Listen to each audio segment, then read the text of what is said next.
Всем привет! Вы на канале Польза.нет, меня зовут Саня, и здесь только быстрые обзоры и долгие стримы. И сегодня, вопреки всему, несмотря ни на что, я расскажу вам о новинке Realme GT Neo 5 SE. Realme GT Neo 5 уже был на канале у меня на обзоре, будет еще раз, потому что он у меня был на 240 Вт. Из интересного, вот этот смартфон я, разумеется, сравню по съемке видео и фото с Яблоком 11. Почему? Потому что по стоимости они примерно одинаковы. Как не смешно это говорить, и в то же время много средняков из Китая по фото и видео оно делает. Но если вы скажете: Александр, этот смартфон про игры, я вам скажу, что я гонял его на Твиче, и, к сожалению, результаты меня не радуют. У него есть быстрая зарядка, за 35 минут он у меня заряжается. Он выбивает почти 1 000 000 баллов в Antutu. Почему у меня вот этот смартфон, это будущий Poco F5 в руках. К слову, я на него буду озвучивать для вас и комментировать презентацию, и потом разыграю не вот этот вот Redmi, понимаете, что это Snapdragon 7 Gen 2, и это Ctrl-C, Ctrl-V, то же самое, что будет на презентации. Расскажу вам сразу вместе с характеристиками и тестами все по нему. Так вот, это дело я разыграю на презентации, но не это интересно. Интересно то, что вот этот Snapdragon Gen 2 по мне пока не оптимизирован до конца. Почему, вы узнаете в ролике. Здесь все очень круто по внутренней памяти, во всяком случае по бенчмаркам 85 тысяч этот смарт выбивает, это классно. Почти 1 000 000 баллов в Antutu выбивает, это классно. Игры не тормозят, это тоже очень круто. И здесь космическая пиковая яркость для подобного типа устройства, но максимальная яркость не радует, шим не радует и очень много но. Обязательно смотрите обзоры, если планируете к покупке данный аппарат, потому что обычно у меня очень много эмоций по поводу Realme, я рассказываю, какие они крутые с самого начала, но самое главное, что вы должны знать, что в этот раз я вас предупреждаю. Количество минусов здесь запредельное, недостатков здесь запредельное количество тоже, и вполне возможно они не допилят данное устройство до того, чтобы я мог вам сказать: беги и покупай. Здесь все нужно очень хорошо взвешивать. Это вам не Realme GT Neo 3, не Realme GT Neo 3T и точно не Realme GT Neo 5 обычный. Это Realme GT Neo 5 SE.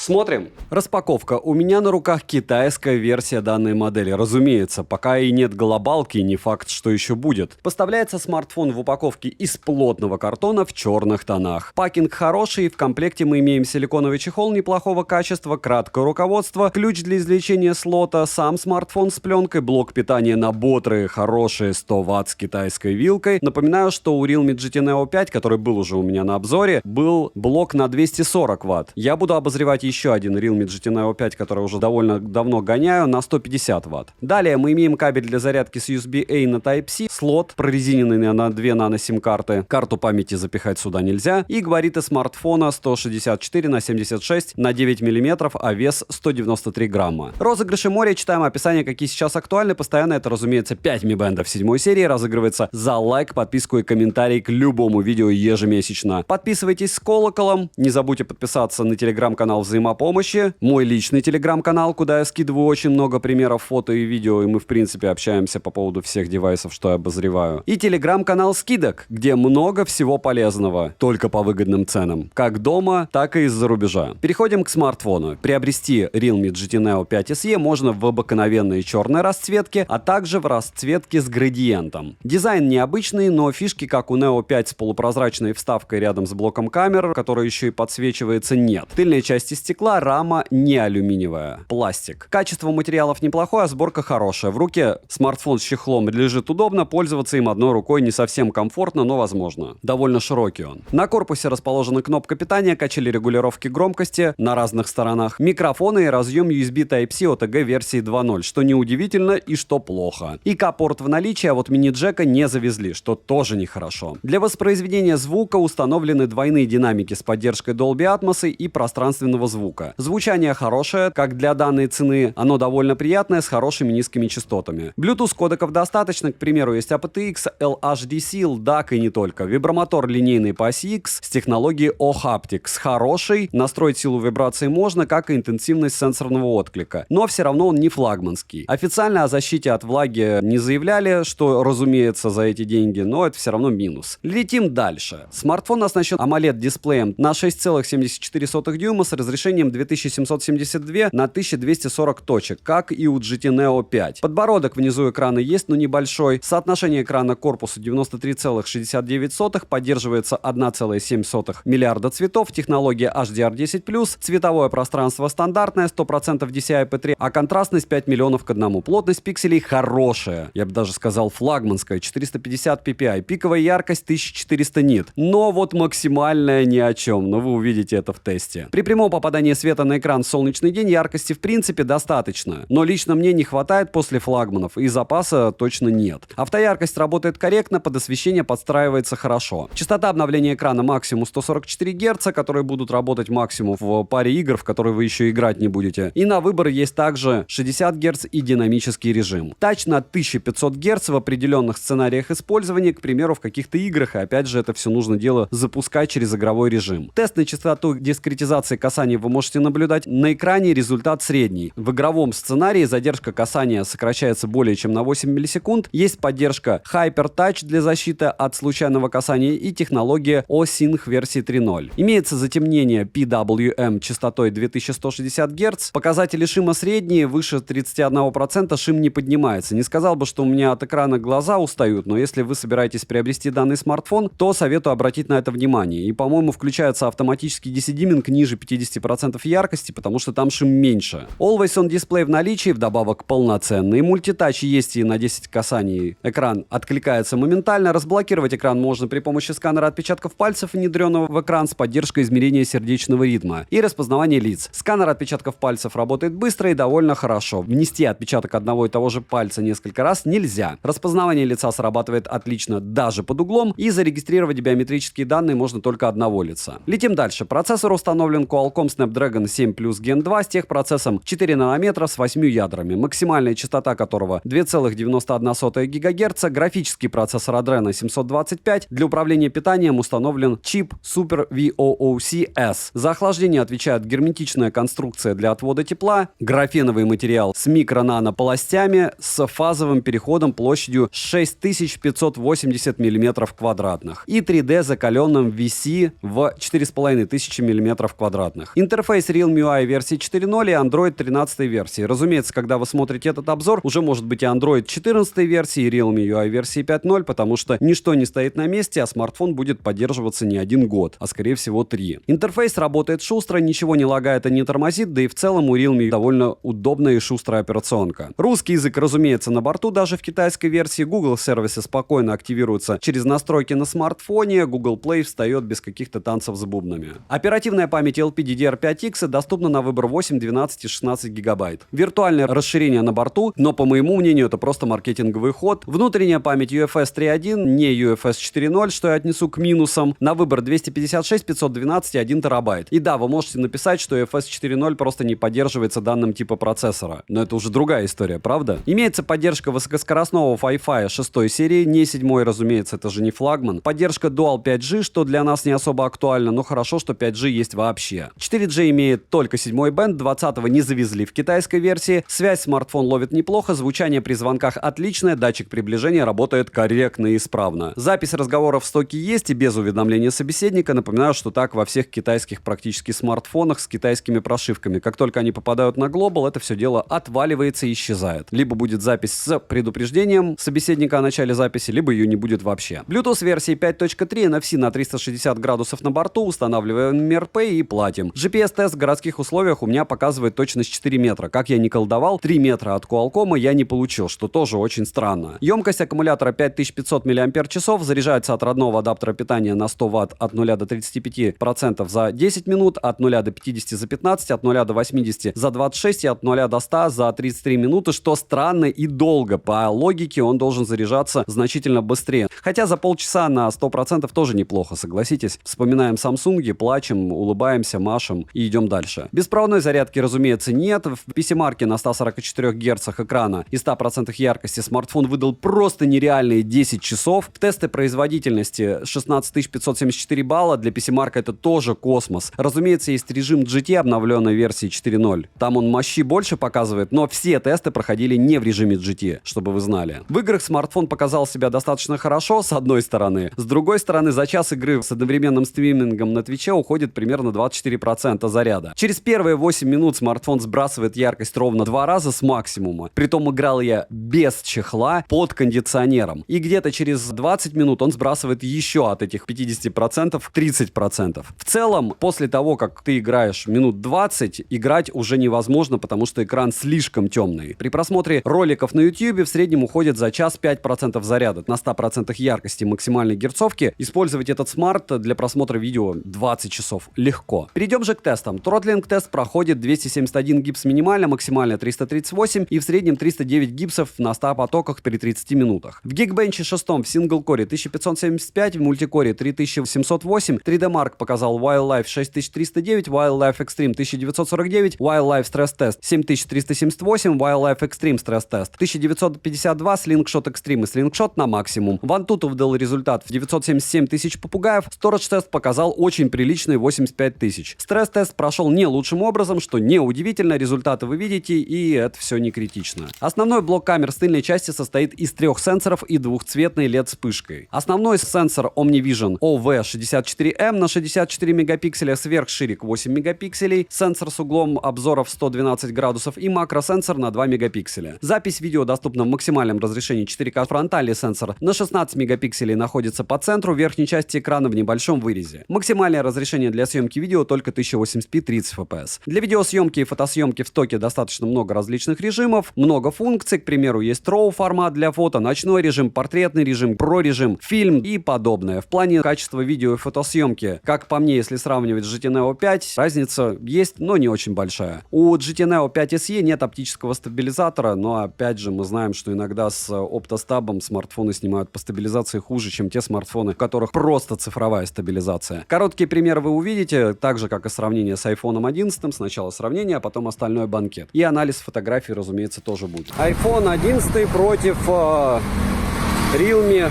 5 SE. И стоят они примерно одинаково, только у Realme 5 SE максимум 4К 30 FPS, у iPhone 11 очень древнего, напоминаю, что уже из 14 скоро 15 выйдет, 4К 60 FPS на основном модуле. И вы видите, как снимают данные смартфоны в одинаковых условиях. Основная камера, я думаю, что буквально там 30-50 секунд будет вполне достаточно для того, чтобы понять, как в солнечный день при изменении освещения, вот сейчас солнце вышло, и движение будет снимать тот или иной смартфон. Насчет натуральности цветов. Ближе намного яблоко. Realme выкручивает. Но напоминаю, что выкрученные цвета это примерно как с телевизорами. Многим нравится 8 бит плюс FRC, а многим нравится 10 бит. Потому что не все видят разницу в оттенках. Вот то же самое, не все видят FPS.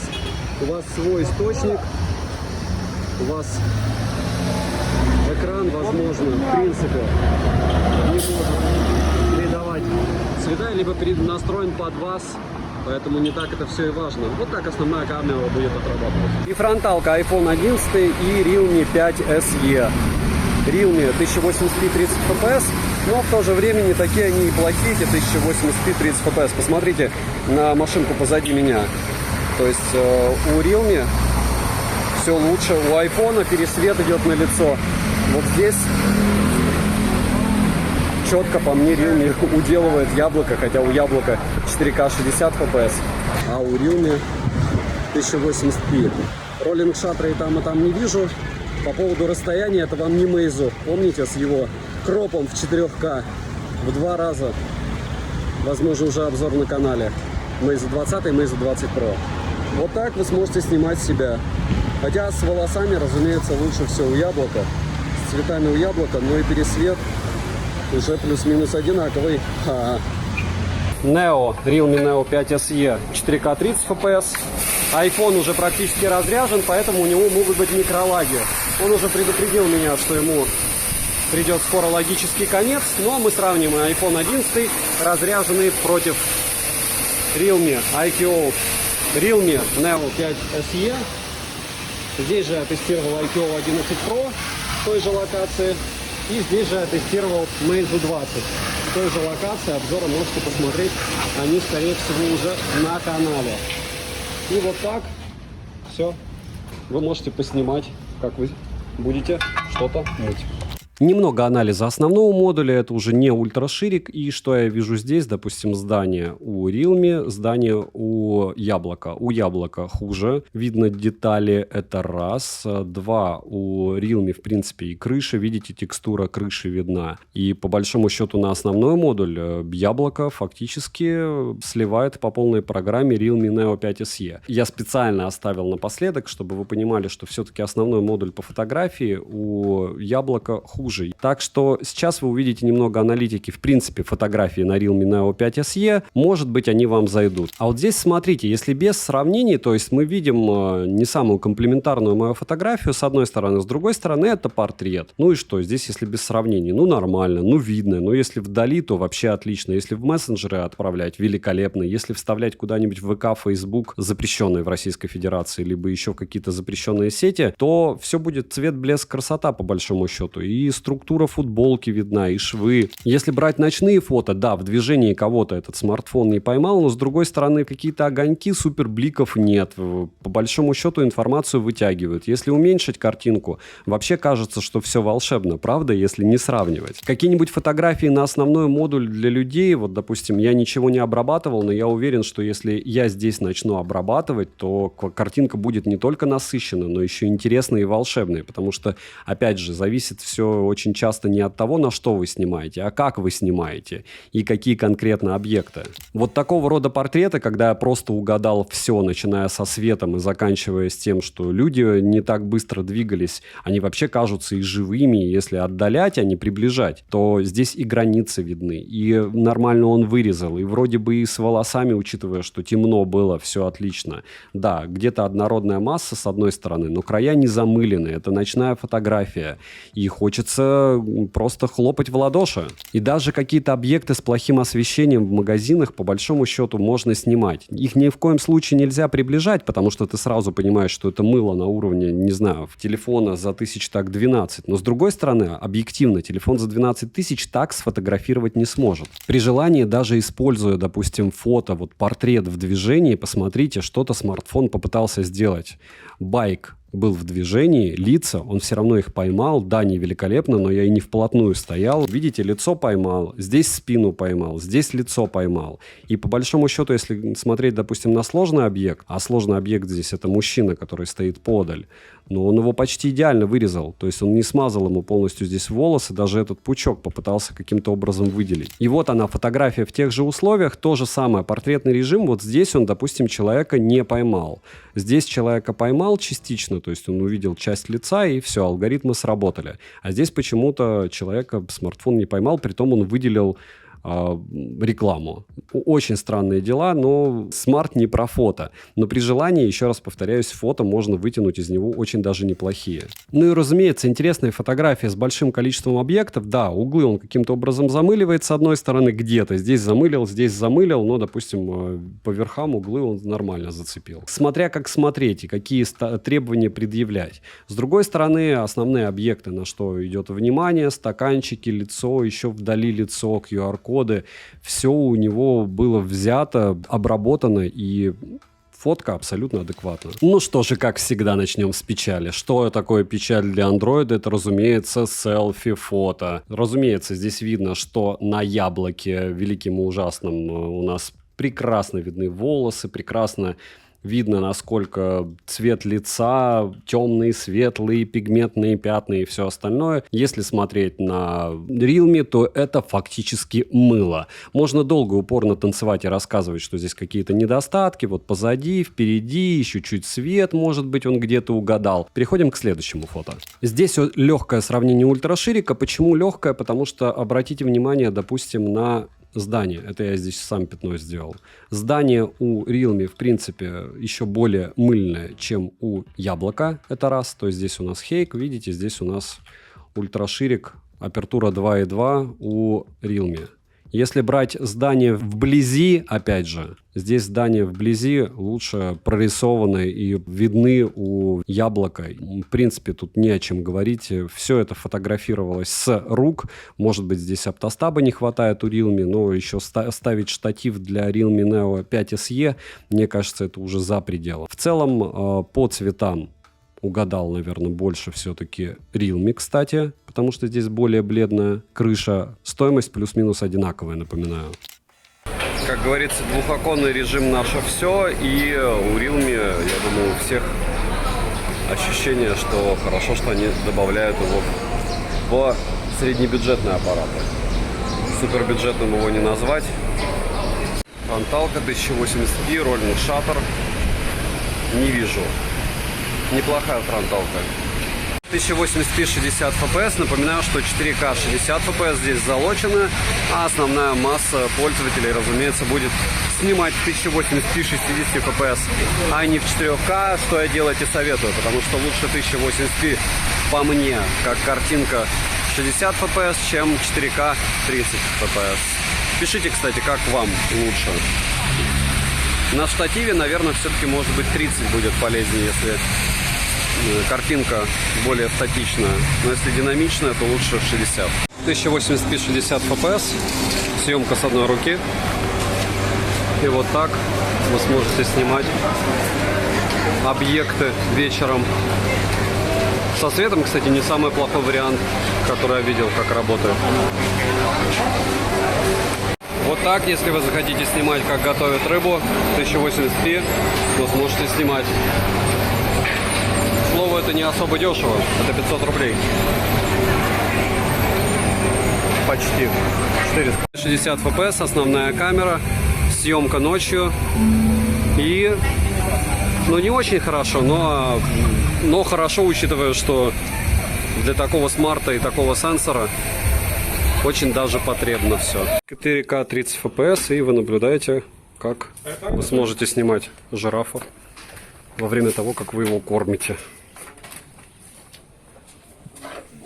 Минусы: нет телефотосенсора, нет оптической стабилизации, нет беспроводной зарядки, не установлена внутренняя память версии 4.0, Wi-Fi только 6 серии, хотя это тоже неплохо. Нет мини-джека, но это минус от меня. Также нет возможности расширить внутреннюю память, хотя опять же многим, как они пишут, это тоже не нужно. И нет официально заявленной влагозащиты, которую в этом, в принципе, ценовом сегменте имеют, наверное, только Samsung, и то какой-нибудь безумно лагучий и тормознутый. И сбрасывает яркость в играх, притом поедая в играх очень много процента заряда, и это печально. Цену можете посмотреть по ссылке в описании к видео, это единственное, что здесь радует. Не забудьте подписаться на телеграм-канал скидок. Все, кто смотрит мой канал или ищет меня в поиске, и я у вас отсутствую в подписках, очень надеюсь, что вы подпишетесь. Всем, кто оставит любой комментарий больше 5 слов, огромное спасибо, знайте, вы помогаете проекту. Если не хватает какой-то информации в ролике, пишите, я внемлю и постараюсь дополнить обзор на следующий смартфон информации, которая вам важна. Не забудьте подписаться на телеграм-канал скидок, взаимопомощи и мой личный телеграм-канал. Там много всего интересного. Ну и как бы я хотел резюмировать про данный девайс. Давайте загибать пальцы по поводу минусов, которые я уже перечислял. Первое. Здесь нет 4К 60 fps. Хотя и съемка в принципе не супер фонтан,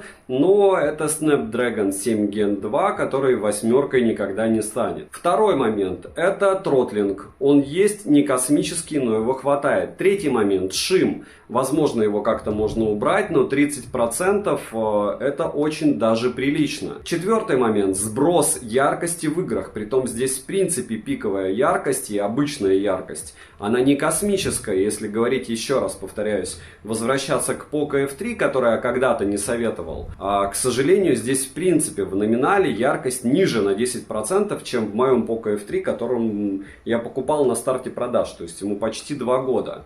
Пятый момент, такой же неприятный, сброс яркости в играх. Яркость в играх, он, еще раз повторяюсь, у меня сбрасывает при одновременном стриминге на Твиче через 8 минут на 50% от 100, которых и так немного, и потом еще где-то через 20 минут, и яркости становится очень мало. Шестой момент, тоже неприятный, блокировки. Да, у меня ее не было, но кто вам гарантирует, что ее не будет? Да, это версия для Китая, и пока мы не сталкивались с тем, чтобы блокировались смартфоны в версиях для Китая, где нет глобалки, и потом его никак не разблокировать. Но это тоже неприятный момент. То есть это BBK, и возможность блокировки тоже присутствует. Если говорить, допустим, о каких-то физических особенностях. Внешне он, может быть, и выглядит классно, но в руках ощущается он очень дешево.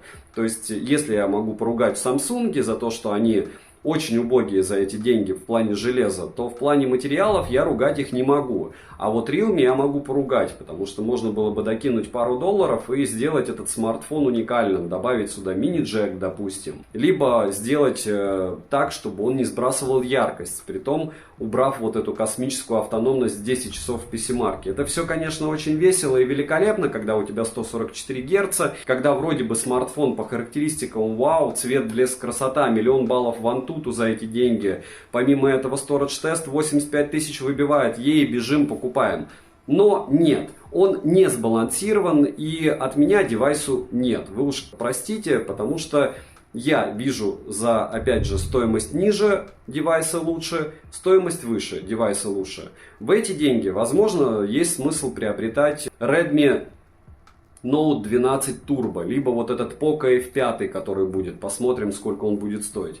Почему? Потому что на них есть надежда, что у них не будет таких недостатков. Основные для меня, разумеется, это гипотетическая возможность блокировки. И второй момент, это такой лютый сброс яркости. Потому что такой сброс яркости я пока еще не встречал ни в одном из смартфонов. Играть было невозможно. И, в принципе, поедать 24% заряда в час в игре – это очень много. Тем более для такого типа энергоэффективного процессора. То есть, проще говоря, в PC-марке, в обычных задачах без игр, он живет прям космос, вам его на 2 дня хватит. А в играх он вообще никакой. Такого не бывает. Такое бывает только в одном случае, когда на программное обеспечение кто-то забил, прямым текстом скажем, забыл про него и решил просто продать на старых именах вот этих вот нео, много-много смартфонов на новом процессоре, и зря. Почему? Потому что альтернативы все-таки есть. Я сделаю свой топ до 25 тысяч, наверное, скоро выгружу топ флагманов. Недавно у меня был топ смартфонов Xiaomi на канале, но это были дорогие модели. Скоро будут дешевые. Не забудьте прийти на презентацию Poco F5, по-моему, 5 числа она будет. И я вам расскажу о нем сразу, имея физически, фактически такой же телефон. Плюс мы его разыграем потом. Но условия, разумеется, будут на презентации, как в прошлый раз на Xiaomi 13. Девайсу, повторяюсь, от меня нет. Подписывайтесь на телеграм-канал скидок взаимопомощи, мой личный телеграм-канал. В принципе, соцсетей у меня хватает. Все в описании. Не забудьте подписаться на этот канал, написать в комментах, что бы вы еще хотели увидеть на обзор. В перспективе скоро Huawei P60 Pro, Oppo Find X6 обычный. X6 Pro тоже будет, потому что он у меня уже был на канале, но я хочу его еще кое с чем сравнить. И Meizu 20 Pro, ну не считая Nubi и всего остального, но это вот скоро. Xiaomi 13 Ultra у меня уже на руках, на него тоже обзор будет, но давайте я их помучаю и также расскажу вам свой вердикт. Все хорошее мы можем увидеть в рекламе, правда? А все плохое мы должны найти сами, сравнить плюсы и минусы и решить, цена-качество соответствует или нет. Здесь, повторяюсь, нет. Добра и удачи вам, дорогие друзья!